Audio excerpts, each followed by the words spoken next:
인사 나누겠습니다. 네, 우리 오늘 동역자 설교 주간입니다. 너희도 완전하여라라는 제목의 말씀으로 우리 박찬영 전사님 말씀 전해 주시겠습니다. 우리 박수로 맞이하겠습니다.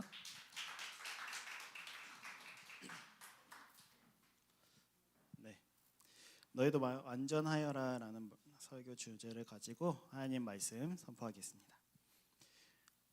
먼저 마태복음 5장 38절에서 42절 말씀 제가 읽겠습니다. 눈은 눈으로 이는 이로 갚아라 하고 말한 것을 너희는 들었다. 그러나 나는 너희에게 말한다. 악한 사람에게 맞서지 말아라. 누가 내 오른뺨을 치거든 왼쪽 뺨마저 돌려대어라. 너를 걸어 고소하여 내 속옷을 가지려는 사람에게는 겉옷까지도 내어주어라. 누가 너더러 억지로 오리를 가자고 하거든 심리를 같이 가주어라. 네가 달라는 사람에게는 주고 네가 꾸려고 하는 사람을 물리치지 말아라. 아멘. 네, 오늘 말씀은 참 저희들에게 익숙한 말씀일 것입니다. 그리고 이 말씀을 묵상하는데 제 학창 시절이 떠올랐습니다. 이 말씀이 너무 유명해가지고 교회를 다니지 않는 친구들이 꼭 교회 다니는 친구들 한 대를 치고 또 한 대를 치더라고요. 그러면서 이 말씀을 인용하면서 왼쪽 뺨을 치고 오른쪽 뺨을 치면서 장난을 치던 친구가 생각났습니다.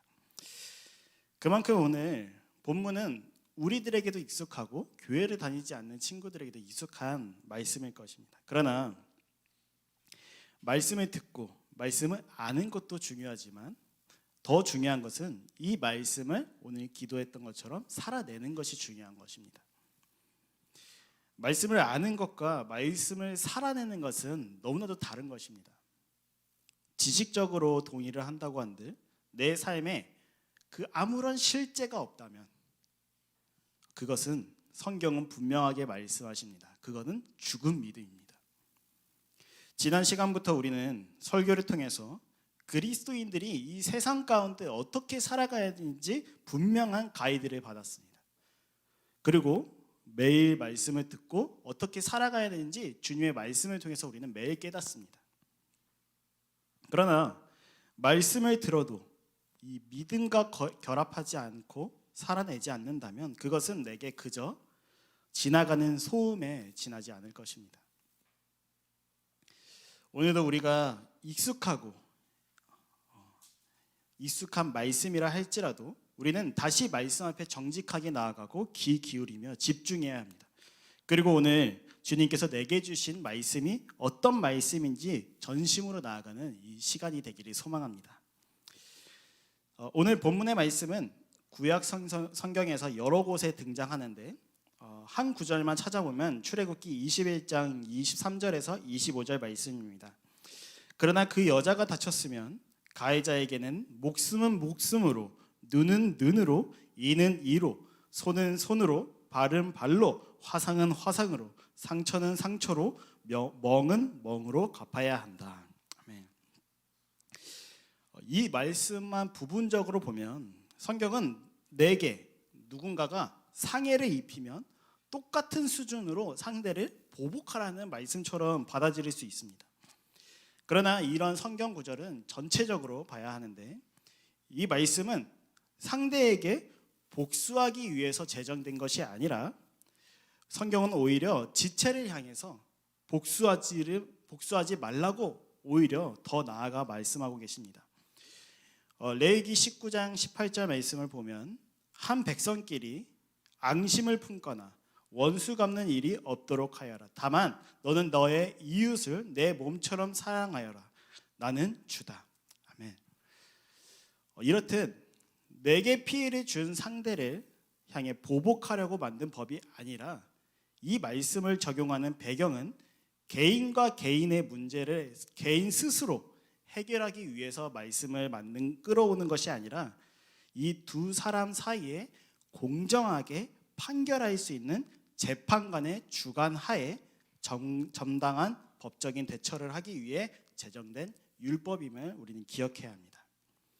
그리고 그 율법은 똑같이 눈은 눈으로 보상을 꼭 받아야 하는 것이 아니라 같은 보상을 받지 않아도 피해자의 원함대로 금전이나 물건을 대신 받을 수 있는 제도인 것입니다. 출애굽기 21장 30절 말씀을 보면 그러나 피해자 가족이 원하면 소 임자를 처형하는 대신에 그에게 배상금을 물릴 수 있다. 그때의 그 배상금 액수는 재판관이 정한다.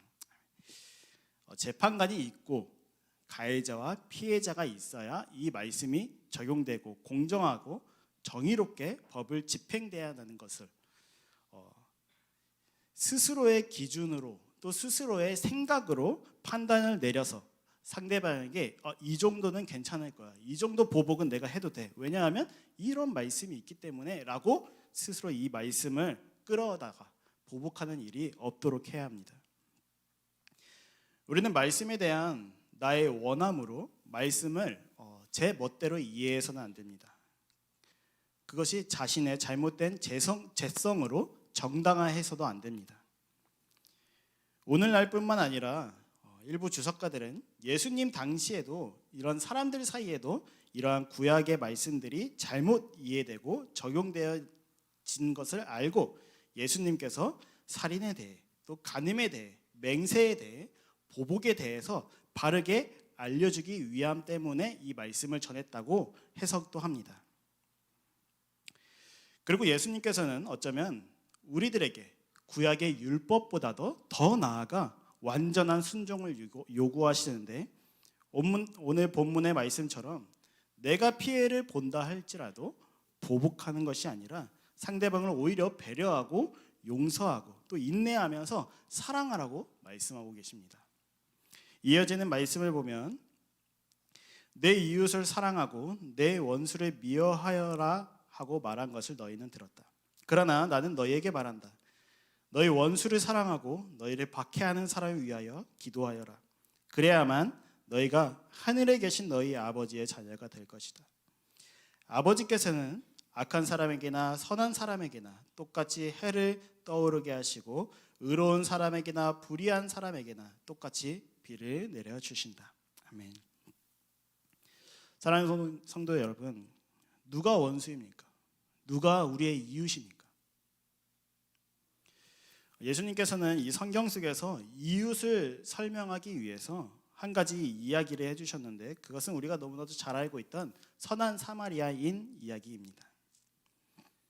선한 사마리아인의 이야기를 간략하게 해드리면 강도 만난 사람이 있었는데 그 사람을 무시하고 지나치던 유대인과 레위인들과 다르게 유대인들에게 개취급받았던 이 사마리아인만 강도 만난 사람을 정성껏 보살피고 그의 상처를 치료하고 여간의 그 모든 비용을 지불하면서 강도 만난 사람에게 사랑을 베풀었다는 이야기입니다. 이 이야기를 통해서 예수님께서 사람들에게 대려 질문을 던집니다. 누가 너희의 이웃입니까?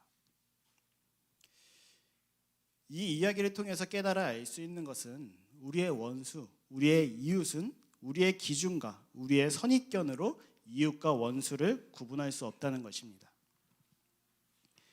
개 취급받았던 원수 같았던 사마리아인이 어느 날 내게 이웃이 될 수 있다는 것처럼 내가 원수라고 생각했던 그 사람이 계속해서 화해하고 용서해야 하는데 도저히 용납할 수 없는 그 사람이 또 말씀을 듣지만 머뭇거리고 있던 그 사람이 바로 이웃이 될 수 있다는 것입니다. 내게 친절을 베푸는 사람만 내 이웃이 아니라 모든 사람이 다 내 이웃이라는 것입니다. 그러기에 우리는 어느 곳에서 어떤 사람들을 만나든지 나의 감정과 나의 모든 것을 넘어 예수 그리스도의 말씀에 순종하여 모든 사람에게 친절하고 모든 사람에게 사랑을 베풀어 나아가야 되는 것입니다. 그 말씀의 순종은 결국 내가 거한 자리, 나의 가정, 나의 직장, 내가 거한 모든 자리에서 말씀을 살아내야 합니다. 그리고 여기서 더 나아가 예수님의 이름 때문에 고난과 박해를 받고 있는 그 사람을 저주하는 것이 아니라 그 사람을 위해 기도하라고 가르쳐 주셨습니다. 저는 이 말씀을 묵상하면서 예수님께서 훗날 받으실 그 십자가 고난이 묵상되었습니다.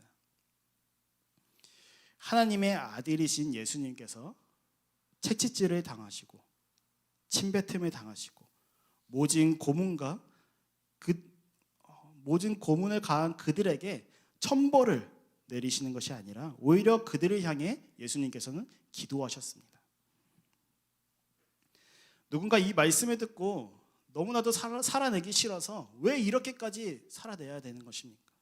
왜 이렇게까지 해야 합니까? 라고 반문을 한다면 대답은 너무나도 단순합니다. 왜냐하면 예수님께서 그렇게 하셨기 때문입니다.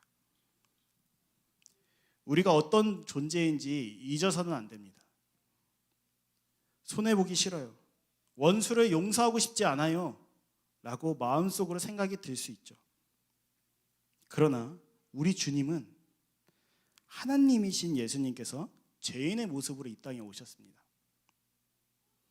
그리고 그 모습으로 이 땅 가운데 낮아지실 대로 낮아지셨습니다.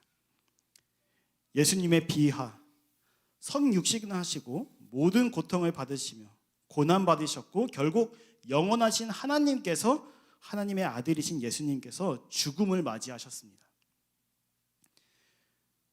우리가 당한 이 손해가 우리가 세상 가운데 그리스도 때문에 당한 손해가 이보다 더 크십니까? 우리가 손해보고 우리가 피해봤다고 여기면서 하나님을 원망했던 그 피해의 크기가 예수님께서 이 땅 가운데 오시고 고난받으셨던 그 크기와 비교도 안 될 것입니다.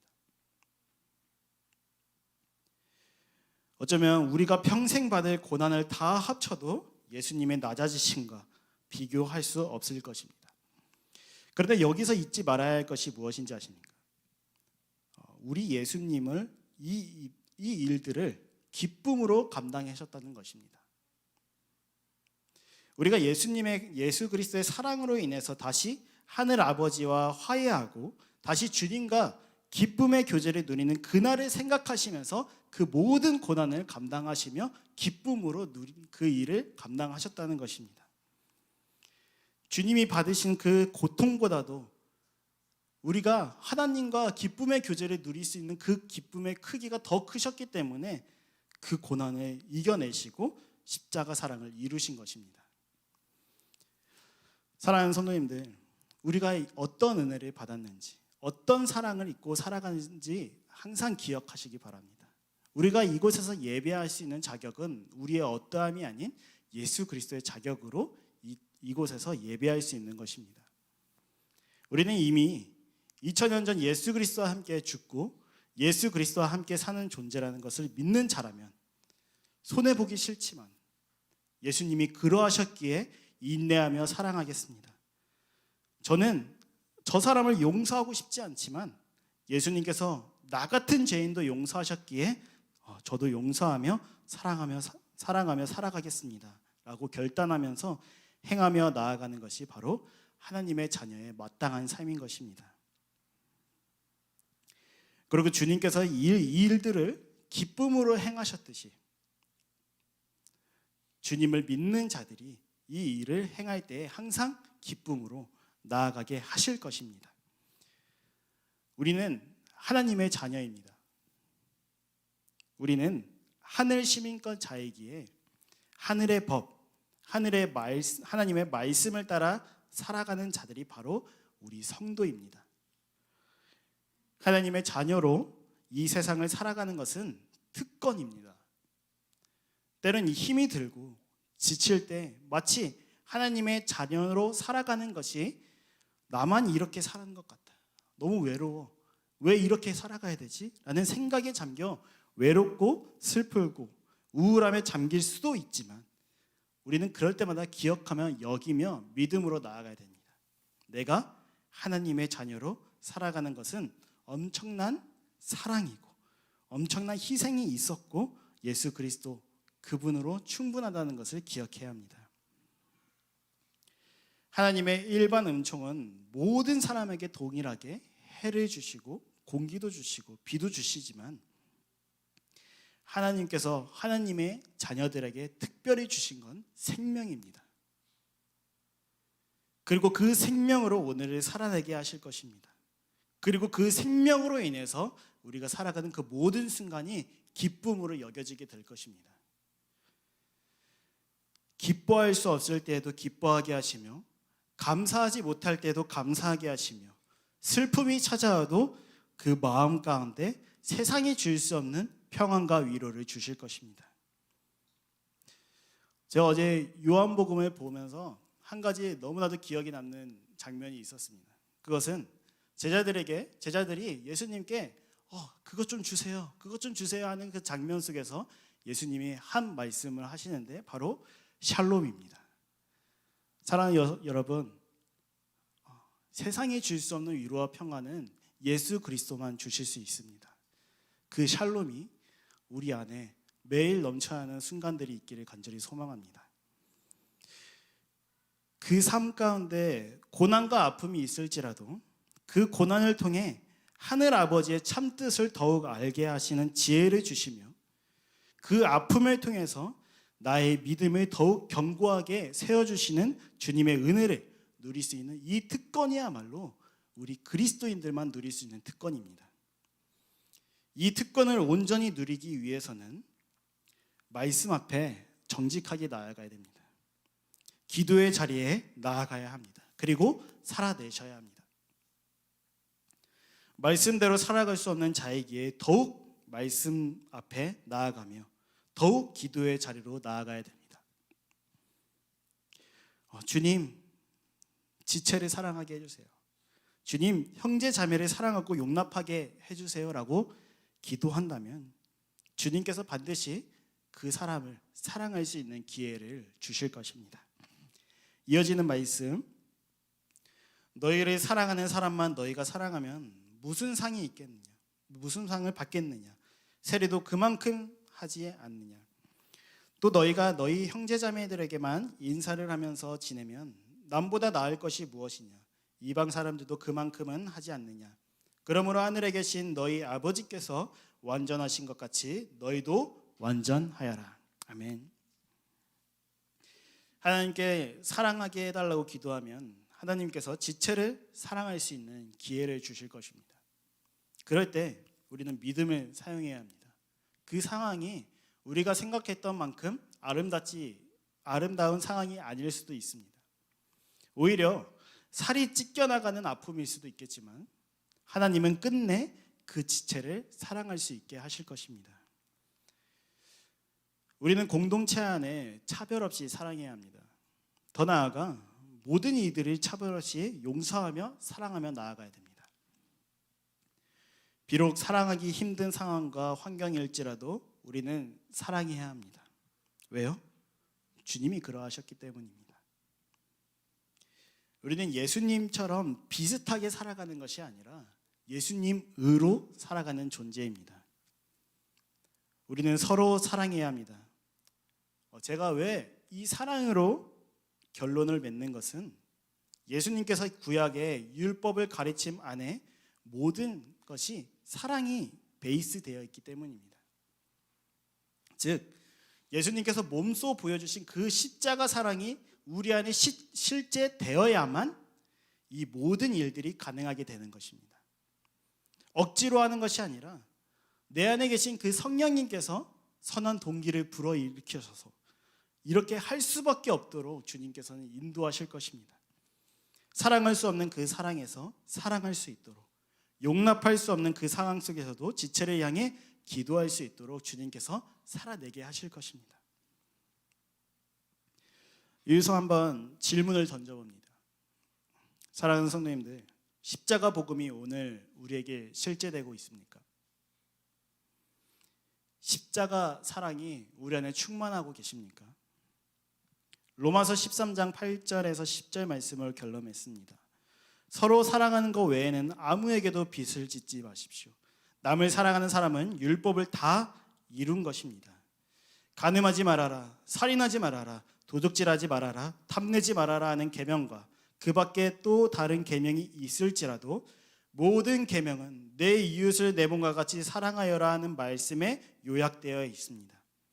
사랑은 이웃에게 해를 입히지 않습니다. 그러므로 사랑은 율법의 완성입니다. 아멘. 왜 그리스도가 율법의 완성인지 아십니까? 바로 사랑 그 자체이시기 때문입니다.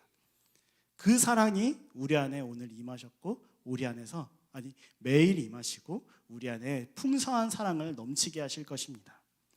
우리는 연약하고 존재적인 죄인이기 때문에 하나님의 말씀을 단 한 구절도 살아낼 수 없습니다. 사람들은 말합니다. 우리의 자유의지를 통해서 구원을 이뤄 나가는 것이라고 말합니다. 하지만 살아가면서 제 삶을 보면 충분히 그것을 아니라는 것을 증명됩니다. 우리는 분명히 말하지만 하나님의 말씀을 한 구절도 살아낼 수 없는 존재적인 죄인입니다. 인정하고 싶지 않지만 제 삶이 그것을 매일매일 증명하고 매일매일 직면하게 하십니다. 저 역시도 내 노력, 내 자유의지로 말씀을 살아내려고 부단히 노력하지만 끝내 그 결론은 후회와 좌절뿐, 아무것도 살아내지 못했습니다. 흉내는 낼 수 있지만 말씀을 지켜 행하는 것이 제게 곤욕스럽고 기쁘지 않습니다. 그러기에 참된 순종이라고 말할 수 없는 평가를 제 스스로 내리게 됩니다. 그러나 예수 그리스도를 믿는 믿음으로 거듭난 존재는 오늘의 찬양의 고백처럼 포도나무와 가지, 주님이 내 안에, 내가 주님 안에 거하는 그 자라면 이 모든 것이 가능하게 됩니다. 우리가 완전해질 수 있습니까? 예, 완전해질 수 있습니다. 그것은 우리의 노력과 우리의 최선과 의지로 가는 것이 아니라 주님께서 이미 이 일을 시작하셨습니다. 우리가 넘어지고 마치 퇴보되는 것만 같이 느껴질 때가 있지만 성화의 삶은 나아감만 있을 뿐입니다. 율법의 완성이신 주님께서 우리를 성화의 삶으로 인도하시며 마침내 영화를 맞이하며 우리가 그토록 고대하던 주님과 영원히 함께하는 그날을 반드시 맞이하게 될 것입니다. 그날까지 우리는 하나님을 사랑하며 이웃을 사랑하며 참된 그리스도인으로 살아가야 합니다. 그렇게 살아가기 위해서는 십자가 복음이 우리에게 실제되어야 합니다. 그리고 그 거룩한 삶을 살아내기 위해서는 우리는 매일 말씀과 기도의 삶으로 살아가야 합니다. 사랑하는 머스터 교회 성도님들, 주님의 이름으로 사랑합니다. 율법의 완성이신 그리스도의 사랑이 우리 안에 풍성해져서 살아내는 것이 기쁨이 되며 매일의 삶 속에서 치열하지만 나의 복음 예수 그리스도를 전하는 그 참된 그리스도인들이 되기를 소망합니다. 그리고 또 하나 요한복음을 통해서 가장 임팩트 있게 기억됐던 장면이 바로 예수님의 대사인데 내가 세상을 이겼다. 아멘. 그래서 주님 다시 오시는 그날 하루하루 말씀대로 치열하게 살아가는 우리 모두가 주님께 칭찬받고 그 품에 안겨 기쁨과 감격으로 그날을 누릴 수 있는 바로 머스트 공동체가 되기를 간절히 소망합니다. 기도하겠습니다.